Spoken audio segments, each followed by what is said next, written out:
Hi all friends, Congress നേതാക്കളോടും പ്രവർത്തകരോടും നമ്മൾ election കഴിഞ്ഞു.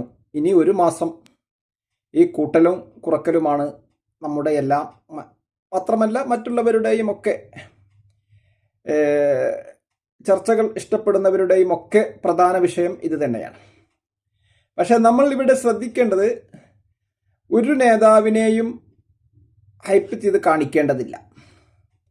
ഒരാളെയും ഈ ആൾ മുഖ്യമന്ത്രിയാവും, ഈ ആളായി കഴിഞ്ഞാൽ ഇന്ന ഗുണം, ആ ആളായി കഴിഞ്ഞാൽ ഇന്ന ദോഷം, ഇത് ഒരു പ്രവർത്തകരും നേതാക്കളും ഈ വിഷയത്തിലേക്ക് ചർച്ച കൊണ്ടുപോകേണ്ടതില്ല.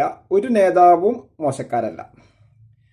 ഒരു നേതാവായി കഴിഞ്ഞാൽ അതുകൊണ്ട് കിട്ടുന്ന ഗുണവും ദോഷവും പ്രവർത്തകർ മറ്റുള്ളവരെ ഉത്ബോധിപ്പിക്കേണ്ടതും ഇല്ല എന്ന് തന്നെയാണ് തോന്നുന്നത്. കാരണം ഇലക്ഷൻ റിസൾട്ട് പെട്ടി തുറന്ന് റിസൾട്ട് വന്നു കഴിഞ്ഞാൽ അതിൽ ഐക്യജനാധിപത്യ മുന്നണിയാണ് വിജയിക്കുന്നതെങ്കിൽ യുക്തമായ ഒരു തീരുമാനമെടുക്കുവാനുള്ള ഒരു ഹൈക്കമാൻഡ്, കേന്ദ്ര നേതൃത്വം കോൺഗ്രസ് പാർട്ടിയെ സംബന്ധിച്ചിടത്തോളം ഉണ്ട്. ഘടകകക്ഷിയെ സംബന്ധിച്ചിടത്തോളം അവരുടെ വ്യക്തമായ അഭിപ്രായങ്ങളും അതിൽ പരിഗണിക്കും. ഇതൊക്കെയാണ് ഇതിൻ്റെ മാനദണ്ഡം എന്നിരിക്കെ, ഇന്ന ആൾ മുഖ്യമന്ത്രിയാവും, ആ ആളായി കഴിഞ്ഞാൽ ഇന്ന ഗുണങ്ങളാണുള്ളത്, ഇതിനൊരു ഫാൻസ് ഉണ്ടാക്കി, ഓരോ നേതാവിനും ഓരോ ഫാൻസ് ഉണ്ടാക്കി സോഷ്യൽ മീഡിയ വഴി ആണ് ഇപ്പോൾ കാര്യമായി പ്രചരണം നടക്കുന്നത്. ഈ പ്രചരണങ്ങളൊക്കെ കാണുമ്പോൾ ചാനലുകളും മറ്റും വന്ന് ഓരോ നേതാവിനോടും അഭിപ്രായങ്ങൾ ചോദിക്കുകയാണ്.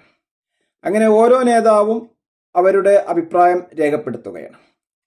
അപ്പോൾ ഈ അവസാനം പറയും ഹൈക്കമാൻഡ് തീരുമാനിക്കും. ഇതാണ് ഇപ്പോൾ നടന്നുകൊണ്ടിരിക്കുന്നത്. അപ്പോൾ കോൺഗ്രസിന്റെ പ്രവർത്തകരും നേതാക്കളും ഏത് ചാനലുകാർ വന്ന് ചോദിച്ചാലും, ആര് വന്ന് ചോദിച്ചാലും ഒറ്റ ഉത്തരം നിങ്ങൾ പറയേണ്ടതുള്ളൂ: പെട്ടി തുറക്കട്ടെ, 4-ാം തീയതി ആവട്ടെ, പെട്ടി തുറക്കട്ടെ. ഈ ഒരൊറ്റ ഉത്തരം പറഞ്ഞാൽ ഈ പ്രശ്നം ഇവിടെ അവസാനിച്ചു. അല്ലാതെ പ്രവർത്തകരാണെങ്കിൽ ഒരു നേതാവിനെ ഉയർത്തിക്കാട്ടി ഈ ആൾ വന്നു കഴിഞ്ഞാൽ ഇന്ന ഗുണങ്ങൾ ഉണ്ടാവും എന്ന പ്രഖ്യാപനവും നടത്തേണ്ടതില്ല. നേതാക്കന്മാരാണെങ്കിൽ എല്ലാവർക്കും ആഗ്രഹമുണ്ട് മുഖ്യമന്ത്രിയാവാൻ എന്നൊക്കെയാണ് ഇതിൽ നിന്ന് മനസ്സിലാവുന്നത്. ഏതായാലും അതവിടെ നിൽക്കട്ടെ. തീരുമാനം ഹൈക്കമാൻഡിൻ്റേത് അന്തിമമായിരിക്കും 4-ാം തീയതിക്ക് ശേഷം എന്ന് മാത്രമാണ് നിങ്ങൾ ചർച്ചകളിൽ പറയേണ്ടതുള്ളൂ.